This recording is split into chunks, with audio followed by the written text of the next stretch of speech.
uh, let us recap the previous class, that is memory virtualization. Okay, for this memory virtualization, another names are virtual memory and swap. Okay, we already know this topic, that we already discussed in the operating system. Okay, let us recap that one also. Okay, for suppose guys, I am having a 16 MB program, but my RAM size is 4 MB. Any program you want to execute, okay, that we have to place it inside the main memory, that is RAM.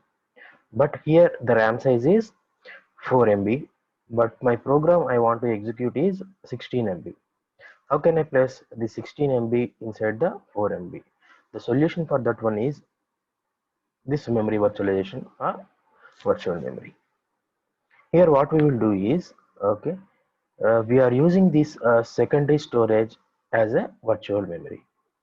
Okay, that is a logical memory, guys. We are using this secondary storage. Okay, what are the things that is executing by processor? Those information only we will place inside the RAM. Okay, guys. Okay, here I will divide the 16 MB into 4 MBs for suppose for 4 MBs of data.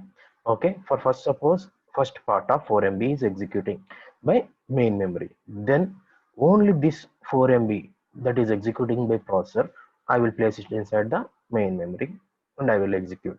After completion of that one, what I will do is I will take back that information 4 MB from the RAM and place it inside the physical, that is secondary storage. Okay, the next part that is executing by processor want to execute by processor. Okay, then I will take that information from the 4 MB from the secondary storage and place it inside the main memory. In this way I will use this secondary storage as a logical virtual memory, logical memory. Here the main memory we call them as a physical memory.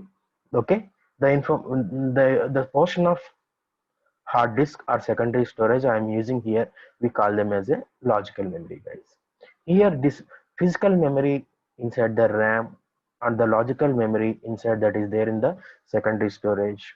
Okay, here I will divide them into equal sized ones, that we call them as a pages, guys. Okay, guys, here we will divide the main memory into equal partitions, the same size equal partitions. Okay, here also I am going to done in the secondary storage. Understand, guys? Okay, what are the pages that is executing by processor? Those pages only I will bring it from the secondary storage. Okay, understand, guys? Here the 16 MB, first of all, the 16 MB that the program I want to execute, I will place it inside the secondary storage. What are the pages that is executing by processor? Okay, those pages only I will bring it from the secondary storage to main memory and I will place there and I will execute. Okay, guys, here swap in and swap out, these are the two words we will use here. Swap in means bringing the page. Okay, bringing the page from the logical memory to that is main memory, we call them as a swapping. Okay, swap out means removing a page from the main memory and placing it inside the logical memory, that is secondary storage, we call it as a swap out. Understand, guys? Okay, and one more terminology we have to know is page fault and page hit. Page fault and page hit. For suppose the processor want to execute a page that is there in the main memory, then we call them as a page hit. For the processor, okay, page fault, when it will occur is, guys, if you the processor want to execute a page, that page is not there in the main memory, or we can say that physical memory, then we can say that that is a page fault, guys. Page fault means the page the processor want to execute that is not there in the main memory or physical memory, we call them as a page fault. Okay, it means the page that is executing by processor already there in the main memory, then we call them as a page hit. Okay, guys, in scheduling algorithms, okay, the page fault should be very less, then only we can say that that scheduling algorithm is a good one. Understand, guys? Right? Okay, clear? This is the overall explanation, guys. Right, here the main memory and virtual memory are divided into equal partitions, so we call them as a pages, guys. Okay, Here the next one is not all the portion. Okay, we cannot directly place it inside the main memory. That is why, because it is very small compared with my program. Then what we will do is we will use the some part of the disk or secondary storage as a virtual memory. Okay, only the portion that is executing by a processor, I will place it inside the main memory, and I will execute, guys. Okay, guys, this is the overall process that is followed in the memory virtualization, guys, right? Okay. With the help of this virtual memory, guys, we are able to execute the programs that is more than the size of a RAM, also more than the size of a RAM. Okay, the remaining portion I am using as a virtual memory from the secondary storage. For suppose 16 MB of program, 4 MB of RAM, then what I will do is only 4 MB of data that is executing by processor, I will bring it to the main memory and I will execute. The remaining 12 MB of data will be there in the secondary storage, that is on the disk. Okay, after the processor executing this 4 MB of data information, okay, I will bring back the remaining information from the secondary storage, that is a disk, to the main memory. I will execute the process, I will follow here. Okay, guys, right?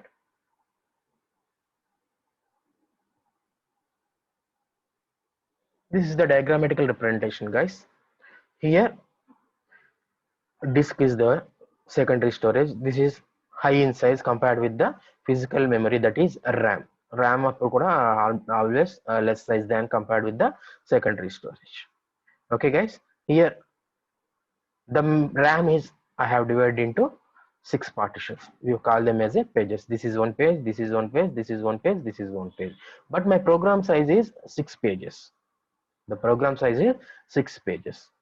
Okay, here the RAM can accommodate only 4 pages. The remaining pages will be there in the this secondary storage, that is disk. We use this one as a virtual memory, guys. We use this one as a virtual memory. Okay, 4 pages I can place it here. The remaining 2 pages will be there in the virtual memory. Okay, after executing these 4 pages, okay, for the processor want to execute this page and this page, at that time what we will do is we will remove the 2 pages from this RAM and place it back to the virtual memory, that is disk.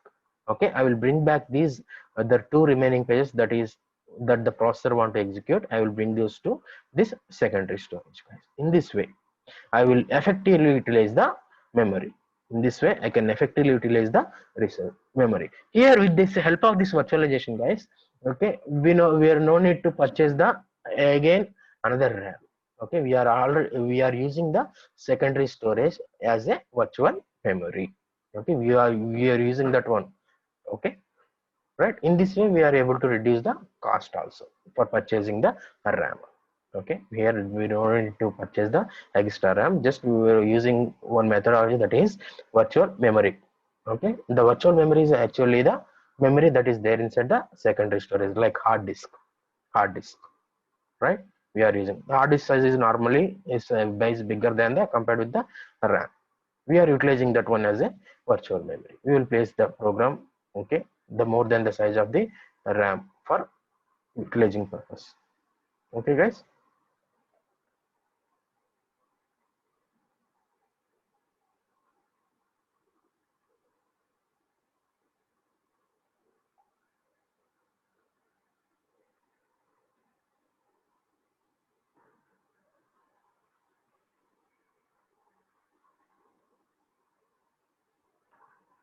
Okay, the newer one, that is IO virtualization, guys. Newer one is IO virtualization, guys. Here we are virtualizing the IO devices, guys. Here we are going to virtualize the IO. Okay, for suppose with this IO virtualization, guys, okay, the physical adapter card, okay, I want to virtualize it to multiple virtual network interface cards. We call them as a VNIC. NIC means normally network interface card. Okay, V means virtual. Okay, we are using this physical adapter card as a virtual network interface card and virtual host bus adapter. By using this one, okay, I am cloning this one. We call them as a clone. from by using this physical adapter card, I have created two virtual devices. That is, one is virtual network interface card and virtual host bus adapters. Two things. These two things will works as it is like a, for suppose, virtual NIC card. This is a virtual one. Okay, that works as it is like a conventional NIC, network interface card.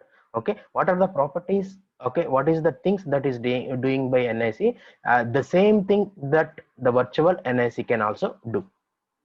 Likewise, HBA, okay, that is a host bus adapter. Okay, this VHBA, virtual HBA, function as it is like a HBA, that is host bus adapters. Understand, guys? Okay, we are cloning the devices. That is, which one we have cloned? That is physical adapter card. By using this physical one, I have created two virtual things. That is virtual network interface card, that is created from this physical adapter card, as well as virtual host bus adapter also I have created from this physical adapter. Okay, these virtual things behaves as it is like a the normal conventional NIC and HPS, guys. Understand, guys? Right? Okay, what is the advantages, guys? Here, with the help of this one, we are going to improve the performance. We are going to improve the performance. Obviously, the cost is also reduced. Only one physical one, on the top of that one I have created two virtual things. Means the physical one means that the same is cost, but I am utilizing this physical adapter card effectively with the help of virtualization, and moreover that the cost is also reduced. Understand, guys? The cost is also reduced. Here I will say the conventional our IT department lab example, guys. Here in IT lab, for suppose three servers are there. Okay, each server cost 10 lakhs for suppose. Okay, in our lab, for suppose, for the second years one server is there, for third years another server is there, and the final years another server is there. Overall three servers. Okay, each one is allocated for particular year. For suppose the one server, the second year server, okay, that is the second year students are utilizing only for 25%. The 75% utilization of that first server is wasted. For likewise the second year, that is also 75% utilization from the students. The remaining the 25% utilization from the students, the remaining 75% is wasted. Likewise for the third year also. Overall first year 75%, second year 75%, third year 75% is wasted. Okay, here what I am going to do is I'm going to clone the server. I'm going to clone the server with the help of virtualization. Here what I am doing is only one server I want to use. I want to virtualize that one to three more servers. One virtualized server I'm going to give it for the second years, one virtualized server I'm going to give it for the third years, and one more virtual server I'm going to give it for the final years. Only one server, one physical server. On the top of that one I have created three virtual servers. One is for one year, okay, one virtual server for second year, one virtual server for third year, and one virtual server for final year. Here I am going to increase the performance to of server to 75%. Previously each server is utilizing for only 25%. With the help of this virtualization, I have used only one physical server. On the top of that one I have created three virtual servers. Means 75% utilization for one single server. Then no need of the two more servers. No need to purchase those two more servers also. In this way I can effectively increase the performance, as well as I can reduce the cost also. Previously three servers means each server 10 cost means 10 lakhs means 30 lakhs, but now only one physical server is there, that is 10 lakhs. I have saved the 20 lakhs. In this way I can get it the for lesser price also. Okay, and one more thing, guys, there are three ways to implement this IO virtualization. Okay, how can I implement this one is with the help of three ways. One is full device emulation, para virtualization, and direct IO. Let us go in detail with this each and everything. Okay, right?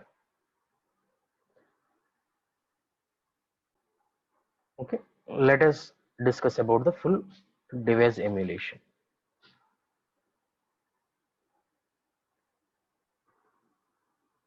Full device emulation. Okay, first let us know what is a emulation. What is a emulation? Emulation is nothing but imitating Okay, right?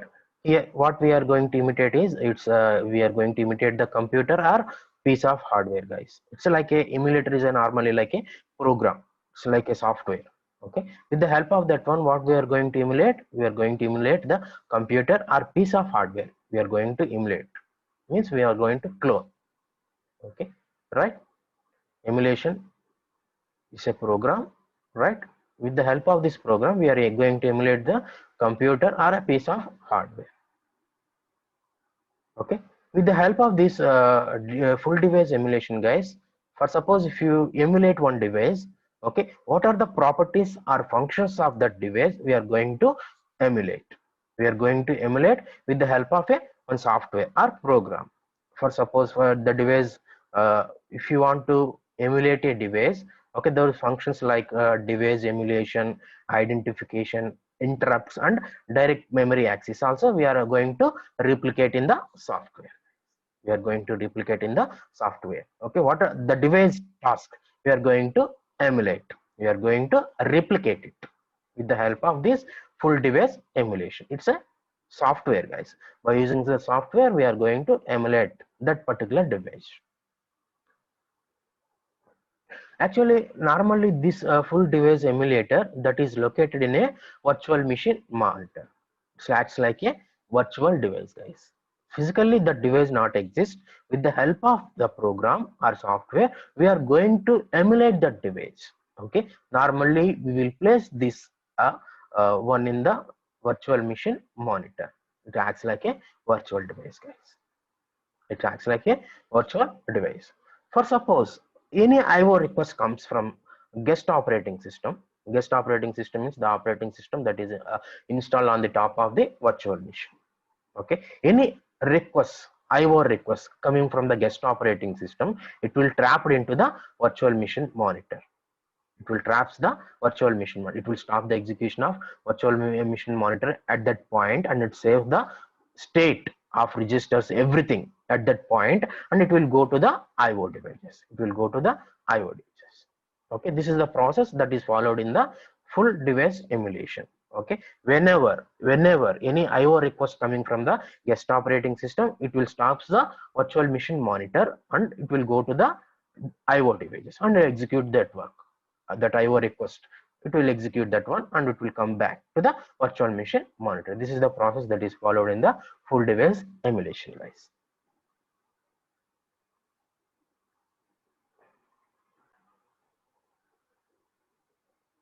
Okay, this is the representation for that device emulation. Okay, guys, here uh, this is the physical device. Okay, this is the virtual layer and this is the guest operating system. Okay, this operating system is installed on the top of the virtual layer, guys. Okay, this operating system is there means it will have the device drivers. Here is my device emulator. Okay, this is a software, guys. Okay, that will be placed inside the virtual machine monitor. We call them as a virtual layer. Okay, this device emulator will be placed inside the virtual machine monitor and it will have the device drivers also. Okay, it will perform as it is like a physical device. Okay, that is why it's called as a virtual device. Okay, this will be installed on the top of the physical device. Okay, this function as it is like it, that physical device. Write down this diagram, guys.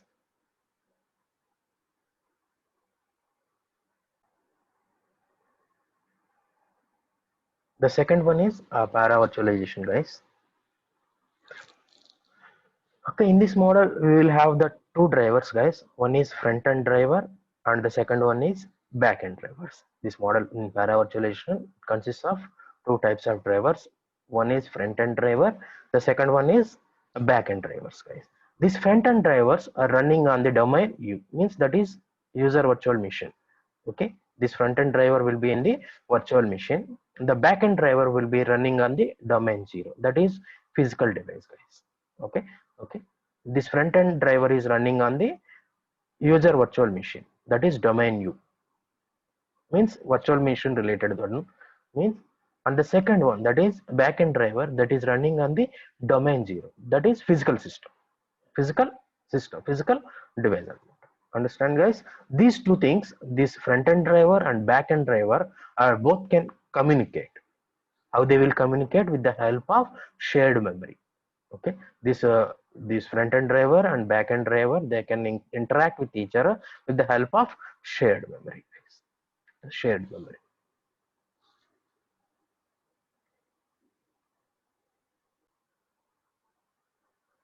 This is the diagrammatical representation, guys.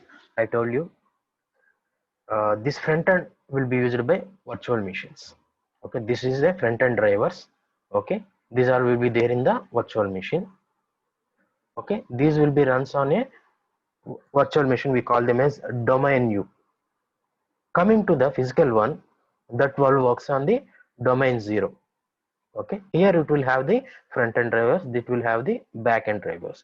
These back end drivers can interact with the front end driver. How it will interact with you? By using the shared memory. This is the overall representation of Zen or Hyper-V. Zen or Hyper-V, guys. Okay, the para virtualization example here one is Zen or Hyper-V. Okay, these virtual machines will work on domain U, means virtual machine. Domain U means virtual machine. Okay, user virtual machine. These drivers, these are we call them as a front end drivers. These front end drivers will be on virtual machine.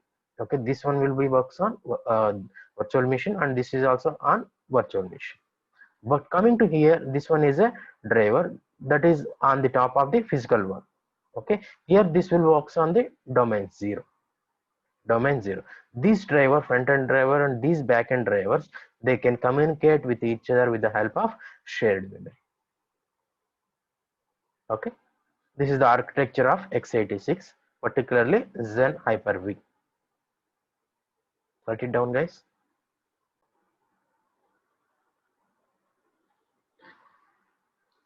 Okay, guys, I told you this front end by used by guest operating system, that will runs on the virtual machine, and the back end that is used for the real IO devices, means the physical devices. The front end is used by virtual machine. The back end drivers are managed by these real IO devices, guys.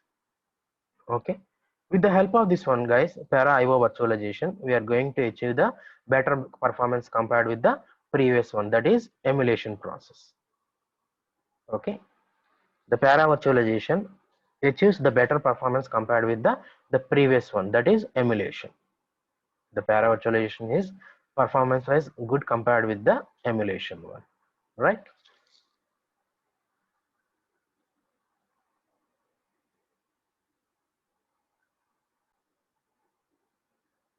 The third one is direct IO virtualization, guys.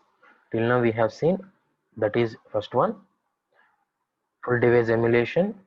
Okay, the second one, para IO virtualization. The third one is a direct IO virtualization, guys. Okay, here in this direct IO virtualization, the virtual machine access these devices directly, guys. Okay, it's use the native impression. The device, how it works, as it is like here we can use. Okay, it will close to the native performance. It will close to the native performance, guys. The mainly where we will implement this one is on networking for mainframes, guys. On networking for mainframes, direct IO virtualization we will implement it on the network for mainframes. Okay, it will give us the native performance compared with the two remaining two previous things, that is the para virtualization, one is emulation. Okay, it will give us the native performance, means it's closest to the physical one. For physical device, how it works, how the environment will, as it is like we can expect in the direct IO virtualization. Mainly these we will use in the networking related to the mainframes. If you want to emulate the networking things in mainframes, we have to go for the direct IO virtualization. If you want to imitate these networking things, if you want to replicate these networking things, we can go for this direct IO virtualization.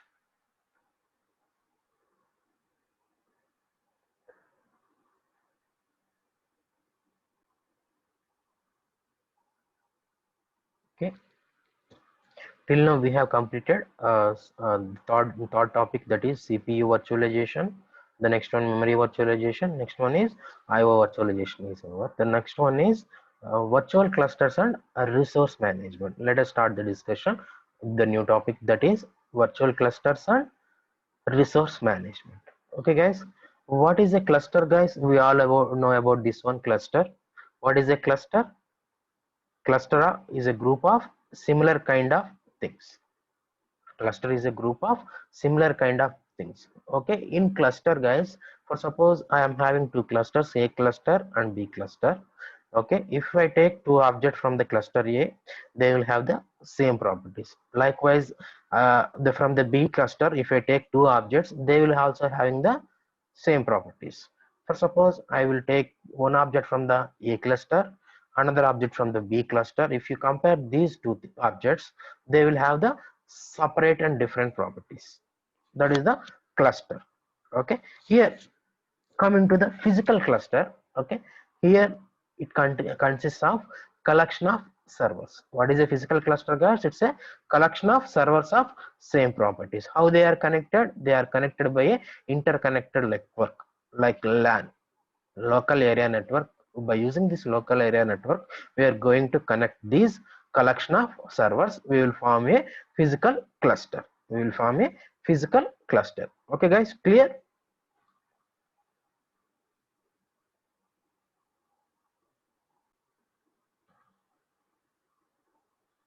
Good. Let us see what is a virtual cluster guys. Virtual means that physically not exist. Virtualization means obviously the virtual machine will be there. Okay, right? Okay, these virtual clusters are built on the top of the virtual machines guys.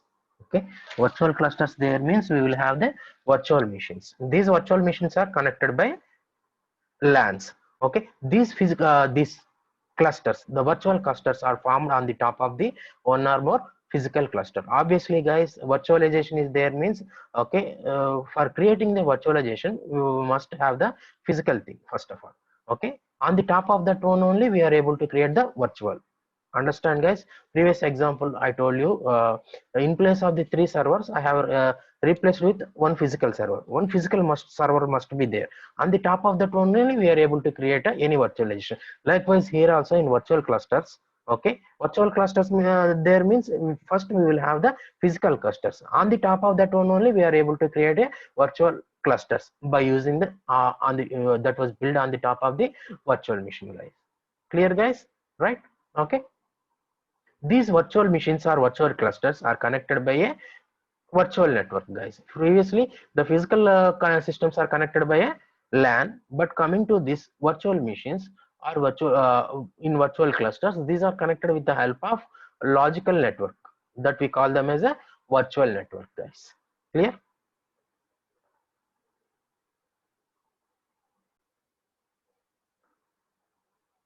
Okay, this is the representation guys. What is a physical cluster? What is a virtual clusters? I told you guys, without the physical cluster we are unable to create the virtual clusters. Okay, for that here how many physical clusters are there? This is a physical cluster 1 and this is a physical cluster 2 and this is a physical cluster 3. Okay, on the top of that one we can create multiple virtual clusters. Understand guys? Okay, how the virtual clusters are created? On the top of the physical cluster. Without the physical clusters we cannot create these virtual clusters. This is the one virtual cluster and this is the second virtual cluster, third virtual cluster and fourth virtual cluster guys. Okay, the virtual clusters, you have one point you have to remember is, by combining the two physical clusters also we are able to make the virtual clusters. If you observe this here, okay, this physical cluster 1, okay, it uses the some portion of the physical cluster 1 and some portion of the physical cluster 2 and some portion of the physical cluster 3. For virtual cluster 1, okay, some portion of the physical cluster 3 and some portion of the physical cluster 2 and some portion of the physical cluster 1. Okay, this virtual cluster is created on the top of these virtual clusters. The second one, if you observe this second virtual cluster, it uses only the physical cluster 3. On the top of that one only it was created virtual cluster. Okay, coming to this virtual cluster 4, only the portion of this physical cluster 2 is utilized for this virtual cluster 4. Likewise virtual cluster 3. Right guys, understand? Here how many physical clusters are there? 3 physical clusters. By using that, how many we have created the virtual clusters? We have created the 4 virtual clusters, right? Okay, write down this diagram guys, all of you.